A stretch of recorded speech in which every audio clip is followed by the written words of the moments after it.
कानपुर नामक एक छोटे से शहर में जहां सावित्री और उसका बेटा सतीश और उसकी एक बहू मधु रहा करती थी। सावित्री देवी का इकलौता बेटा था जिसकी शादी उसने अरेंज मैरिज की थी और वहीं सतीश और मधु की शादी भी अब अरेंज मैरिज हुई थी। मधु के लिए शादी के बाद धीरे धीरे करके कुछ दिन, हफ्ते और महीने बहुत ही अच्छे से गुजरे, परंतु धीरे धीरे करके उसे उस घर में एडजस्ट होने में टाइम तो लगा, परंतु धीरे धीरे उसने सीखा और उस घर में एडजस्ट करने लगी। अरे मधु, जल्दी से नाश्ता लेके आओ, मुझे ऑफिस के लिए लेट हो रही है। आ तो रही हूँ ना, कोई मशीन तो नहीं हूँ ना मैं। जब देखो बस कभी यहाँ से आवाज कभी वहाँ से आवाज। दिक्कत क्या है तुमको? पहले सुबह जल्दी से 5 बजे उठ जाओ, फिर मम्मी जी को चाय दो, फिर तुमको नाश्ता चाय पानी सब चाहिए होता है। क्या मशीन थोड़ा ना हूँ मैं, इंसान ही तो हूँ, कर तो रही हूँ ना। अच्छा मधु, चिल्लाओ मत, आराम से बोलो। वो तो मुझे ऑफिस के लिए लेट हो रही थी इसलिए मैंने बोला। बड़ा लेट होती तुम्हें ऑफिस जाने के लिए? अरे घर आने के लिए तो नहीं होती तुम्हें इतनी जल्दी। और वैसे भी मैं बता दूं, मैं चिल्ला नहीं रही थी, मैं बता रही थी तुमको। अच्छा, अगर इसे बोलना बोलते हैं तो चिल्लाना किसे बोलते होंगे फिर? चलो खैर मधु, मैं जाता हूँ, मुझे लेट हो रही है। पति और पत्नी का झगड़ा तो हमेशा होता ही रहता है, चाहे वो गांव हो, शहर या विदेश हो। पति पत्नी तो पति पत्नी ही होते हैं, वो हमेशा छोटी छोटी चीजों को लेकर भी झगड़ा करते रहते हैं। और पति और पत्नी का झगड़ा होता ही ऐसा है, उसी में ही प्यार तो उसी में ही झगड़ा। सभी घरों में सभी से झगड़ा करना बंद हो जाएगा, चाहे वो सास हो, ननद हो, भाई हो, परंतु पति पत्नी का ही रिश्ता एक ऐसा होता है जिसमें हमेशा ही झगड़ा होता है, क्योंकि उन्हें ही एक दूसरे से उम्मीदें होती हैं, इसीलिए झगड़ा और उसी में ही प्यार होता है। इसीलिए सतीश और मधु की भी अभी नई नई शादी हुई थी, उन्हें एक दूसरे को समझने और एडजस्ट करने में वक्त तो जरूर ही लगेगा, इसलिए उन दोनों की हर छोटी छोटी बातों पर झगड़ा हुआ करता था। और अब धीरे धीरे करके मधु अपने ससुराल को अपना रही थी, उसके माहौल में ढल रही थी, घर का सारा काम करती, किचन में खाना बनाती, चाय नाश्ता बनाती और घर का पूरा काम, साफ सफाई, बर्तन धोना, कपड़े धोना सब करती थी। उसने धीरे धीरे करके अपने ससुराल को अपना लिया था। घर का सारा काम करने के बाद मधु अपने और अपनी सास के लिए चाय बनाती है और दोनों ही सास बहुत चाय पीते हैं आराम से। और चाय पीते पीते उसकी सास उसे कहती है, मधु, ये घर जितना अब मेरे बेटे का है उतना ही ये तुम्हारा भी है। इस घर पर तुम्हारा अब पूरा हक है, क्योंकि यह तुम्हारा ससुराल है और यही तुम्हारा घर है। मेरे सतीश के पापा ने बड़ी ही मेहनत से घर बनाया है, इसलिए तुम इसे फूलों की तरह सजा दो और खुशबू से महका दो।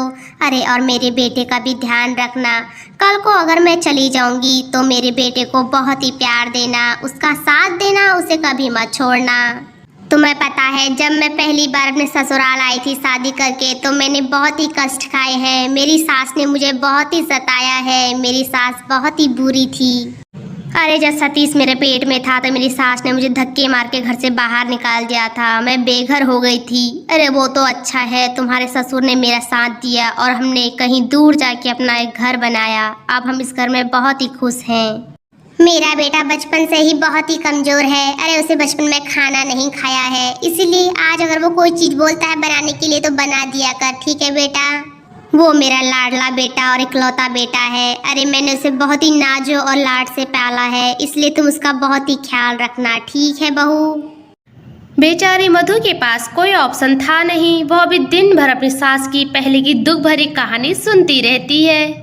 ऐसा नहीं है कि मधु की सास बहुत ही बुरी है या उसके साथ बहुत ही बुरा बर्ताव करती है, बल्कि वह तो बहुत ही अच्छी थी, बस अपने पुराने जमाने की दुख भरी कहानी अपनी बहू को ही सुनाती थी। अब परंतु मधु बेचारी करे भी क्या, उसकी सास का सुनने वाला था भी कोई नहीं, इसलिए वह अपनी सास की बातें सारी सुन लेती थी। परंतु जब रात को उसका पति उसके घर आता तो वह अपनी मन की बातें अपने पति से कह देती थी। ऑफिस से थक आकर सतीश अपने घर पर आता है और मधु अपने और अपने पति के लिए चाय लाती है। दोनों ही पति पत्नी आराम से बैठकर चाय पीते हैं और ढेरों सारी बातें करते हैं।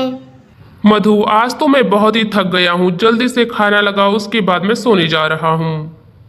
सतीश, जब से हमारी शादी हुई है हम कहीं बाहर घूमने ही नहीं गए। मैं चाहती हूँ कि हम कल घूमने जाएं, एक दूसरे के साथ टाइम स्पेंड करें। प्लीज कल तुम ऑफिस से जल्दी आ जाना। अच्छा मधु, देखूंगा, अगर जल्दी से बॉस छुट्टी दे देंगे तो आ जाऊंगा। मतलब तुम्हारा मन मुझे घूमने के लिए नहीं ले जाने को कर रहा ना? मैं घर पे पड़ी रहती हूँ हमेशा, तुम ऑफिस जाओ और शाम को थका कर आते हो, मैं सोचती कि तुमसे बातें करूंगी, बस तुम सो जाते हो। शादी से पहले तो बिल्कुल घंटों घंटों तक मुझसे फोन पे बातें करते थे, क्या तब नहीं होता था तुम्हारा काम? और अब शादी हो गई तो मेरे लिए तुम्हारे पास कोई वक्त ही नहीं है, मुझे नहीं करनी तुमसे कोई बातें। अरे मैं तो घर की नौकरानी हूँ ना, नौकरानी बना के रखा है। बस सुबह उठो, सुबह से लेकर शाम तक काम करते रहो और दिन में तुम्हारी माँ की दुख भरी कहानी सुनते रहो। रोज तुम्हारी माँ की कुछ ना कुछ दुख भरी कहानी रहती है अपने जमाने की।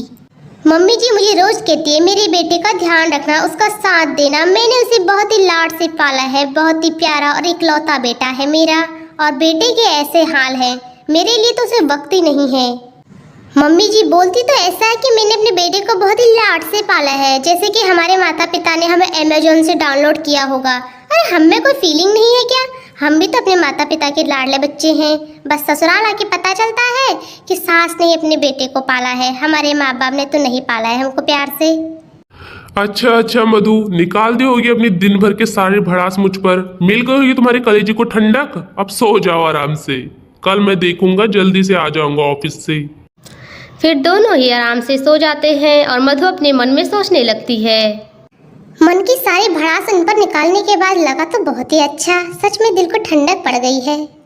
ऐसी दोनों पति पत्नी में हमेशा नोक झोंक होती रहती थी, परंतु रहते तो दोनों साथ में ही थे। फिर अगली सुबह होते ही सतीश फिर से अपने ऑफिस के लिए जाता है और अपनी पत्नी मधु से कहता है, अरे मधु कहाँ हो तुमने मेरी रुमाल कहाँ रख दी है? पता नहीं जब से मेरी शादी हुई है मेरे सामान मुझे मेरी जगह पर मिलते ही नहीं हैं। अगर तुम्हारे आंखें होंगी तभी तो दिखेंगी ना, तुम्हारे तो बटन है बटन। अरे ये लो तुम्हारी रुमाल। तुम्हें अपना सामान कोई मिलता है? अरे जब रखोगे सही से तभी तो मिलेंगे ना। ऑफिस से आते जूते कहाँ फेंक देते हो, बैग कहाँ पे फेंक देते हो, रुमाल कहाँ पे फेंक देते हो, और नहाने के बाद तौलिए को, गीली तौलिए को बेड पे फेंक देते हो। सब मुझे एक जगह पे रखना पड़ता है और फिर मुझे ही बोल रहे हो कि मेरे सामान गायब हो गए। और तुम टॉयलेट जाते हो तो टॉयलेट साफ नहीं रखते हो। अरे तुम्हें पता नहीं कि इन्फेक्शन होता है। और तो और आप कोई बाथरूम में वाइपर भी नहीं मारते हो। अरे इतना गीला फर्श होता है, अगर कभी मैं गिर गई तो? आज के बाद मुझे बाथरूम और टॉयलेट साफ चाहिए। अरे हमें हमेशा सफाई से रहना चाहिए। अच्छा देवी जी ठीक है, जैसा तुम कहो। अभी मुझे लेट हो रही है, मुझे टाइम नहीं है बहस करने का। ऐसा कहकर सतीश जल्दी से अपने ऑफिस के लिए चले जाता है और मधु भी वहाँ अपने घर में साफ सफाई काम करने लगती है। सतीश को ऑफिस में सुबह से लेकर रात के 11 बज जाते हैं और उसकी बॉस उसे छुट्टी नहीं देते हैं। सतीश को घर जाने में बहुत ही रात हो जाती है और वह घूमने भी नहीं जा पाते हैं और वही मधु अपने घर में अकेली बैठी और उदास रहती है। कुछ ही देर बाद जब सतीश अपने घर पर पहुंचता है तो मधु मुंह फुलाए और गुस्से में आराम से सो जाती है और अपने पति से बात तक नहीं करती है। और फिर अगले दिन की बात है, सतीश अपनी पत्नी को मनाने के लिए आज ऑफिस से छुट्टी ले लेता है, क्योंकि वह कल अपनी पत्नी को कहीं घुमाने के लिए नहीं ले जा पाता, इसलिए वह आज अपनी पत्नी मधु को कहीं बाहर घुमाने के लिए ले जाता है। अरे मधु तुम अभी तैयार हुई या नहीं हुई? अरे तब से 1 घंटा हो गया है और तुम्हारा मेकअप ही नहीं हुआ है। 5 मिनट करते करते यहाँ 2 घंटे बीत गए। अब मैं बैठे बैठे मुझे नींद आ रही है, जल्दी आओ वरना मैं नहीं जाऊंगा घूमने के लिए। बस आ तो गई ना। अरे तुम्हें क्या, तुमने सिर्फ पैंट पहना, शर्ट पहना और बाल को घुमाए। अरे हमें साड़ी पहनो, ये करो, बिंदी लगाओ, मांग भरो, ये करो वो करो। सतीश तुमको तो बस मुझसे लड़ाई करने के लिए बहाना चाहिए होता है कि कब ये मुझसे कुछ बातें करे और मैं से झगड़ा करूंगा करके। अरे वाह वाह वाह, ये तो वही बात हो गई, उल्टा चोर को तो हल्को डांटे। अरे मुझे नहीं बहाना चाहिए, झगड़ा करने के लिए तुम्हें बहाना चाहिए होता है। हर छोटी छोटी बात के लिए मुझसे लड़ाई झगड़ा करने लगती हो तुम। फिर दोनों ही पति पत्नी लड़ाई झगड़ा करते करते बाहर घूमने के लिए चले जाते हैं। हे भगवान, अब घूमने जाते वक्त भी दोनों ही पति पत्नी एक दूसरे से झगड़ा करने लगते हैं। सतीश मधु को एक बहुत ही बड़े पार्क में ले जाता है जहाँ की एक मेला लगा हुआ था। दोनों ही पति पत्नी बहुत ही इंजॉय करते हैं, एक दूसरे के साथ टाइम स्पेंड करते हैं। दोनों ही पति पत्नी कभी आइसक्रीम खाते हैं, कभी गोलगप्पे खाते हैं, कभी चाट पकौड़े खाते हैं और बहुत ही इंजॉय करते हैं। बाहर इधर उधर घूमते वक्त भी दोनों ही पति पत्नी में किसी बात को लेकर नोकझोंक हो जाती है और मधु उदास होकर गुस्से में अलग से मुंह फुलाकर बैठ जाती है और वहीं उसका पति सतीश उसे मनाने के लिए आ जाता है। ओ मेरी प्यारी मधु, ओ मेरी भोली मधु, नहीं, ओ मेरी डेंजर मधु, तू सबसे प्यारी प्यारी, दुनिया से न्यारी न्यारी। ओ मेरी प्यारी मधु, अब तू मान भी जा, ओ मेरी भोली मधु। सतीश के ऐसे ही अलग से अंदाज में अपनी पत्नी को मनाते देख मधु बहुत ही खुश होती है और दोनों ही पति पत्नी डांस करने लगते हैं और समुद्र के किनारे बहुत ही ठंडी ठंडी हवाओं के बीच बहुत ही खुश रहते हैं। ऐसे ही सतीश और मधु ने एक दूसरे को एक्सेप्ट कर लिया था और एक दूसरे की गलतियों को नज़रअंदाज कर अपने जीवन को खुशी खुशी आगे बढ़ाने का फैसला कर लिया था। सतीश और मधु को यह एहसास हो गया था कि पति और पत्नी में तो हमेशा ही नोक-झोंक और लड़ाइयाँ होती रहती हैं। अगर नोक-झोंक और लड़ाइयाँ नहीं होंगी तो वहाँ तो उम्मीदें ही खत्म हो जाएंगी। इसलिए दोनों ही पति पत्नी ने एक दूसरे को एक्सेप्ट करने का निर्णय ले लिया था, क्योंकि दोनों ही पति पत्नी एक दूसरे के बिना अधूरे थे। इसीलिए सतीश भी अब अपनी पत्नी के लिए समय निकालता था, उसे खूब समझता था, उसकी सारी बातें सुनता था। इसलिए मधु और सतीश ने एक दूसरे से कहा कि हमारे बीच हमेशा लड़ाई झगड़ा और नोक-झोंक तो हमेशा पति पत्नी में होती रहती है, परंतु हम कभी भी अपना रिश्ता खत्म नहीं करेंगे, बल्कि हम तो खुशी खुशी इस रिश्ते को निभाएंगे।